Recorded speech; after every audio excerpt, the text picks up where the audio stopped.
Привет, друзья! Да, правильно, снова у нас этот же самый значок на капоте. Конечно, BMW, угадай. Правильно, угадал. Это у нас E90. Кстати, если это было бы E91, то это был бы универсал. Этот у нас седан, конечно, вот такие литые диски. Но беда, автомобиль не заводится, как бы стартер крутит, как бы все окей. И везде по электронике впереди всего лишь 10 вольт. А сзади у нас 12 вольт, то есть получается 2 вольта где-то пропадает. Мы, короче, начали рыть поверху, все прорыли, там всю проводку, все окей. В аккумуляторе 12 вольтов, а впереди всего лишь 10 вольтов. Где пропали 2 вольта? Сейчас я вам покажу, где они пропали. Все BMW-сты, в принципе, все, которые знают BMW, про BMW, знают вот эти два проводка красивые, да? Все мы знаем, что проблема является вот тут, да?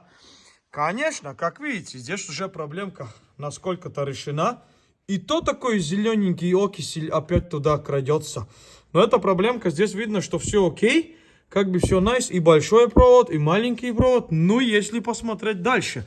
Бывает, некоторые бэхи даже и греются, и гореть начинает. Так как все это проходит через кузов. Обшивочка. Где же он тут пропал? Вот там чехол.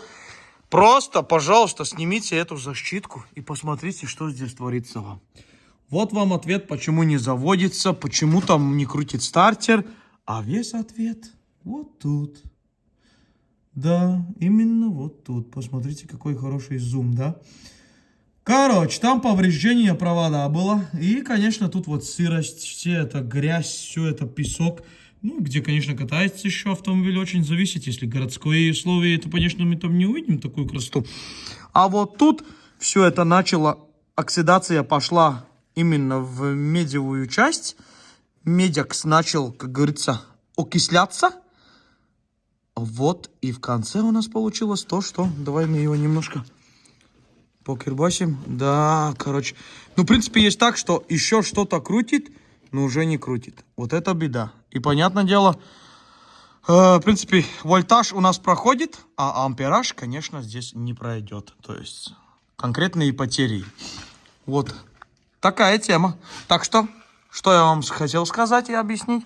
Пожалуйста, всегда первая часть, если проблема по электронике, сразу открываем, снимаем, поднимаем и смотрим, ли в порядке эти проводки. Что здесь? Получается, по факту, надо новые из дилера заказывать.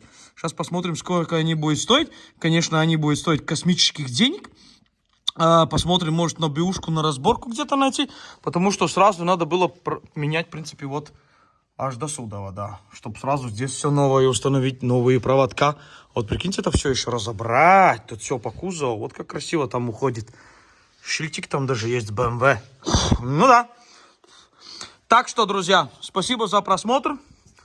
Удачи с этим значком на капоте. Скорее всего, там наверху. Здесь у нас, кому интересно, 320-й дизелек.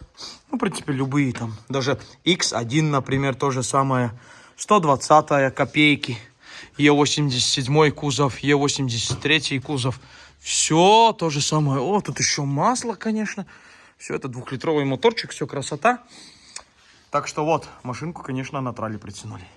Все, всем добра, удачи с электроникой и следим за проводом. Смотрим всегда проводку, а потом уже проводку ни слова. До свидос.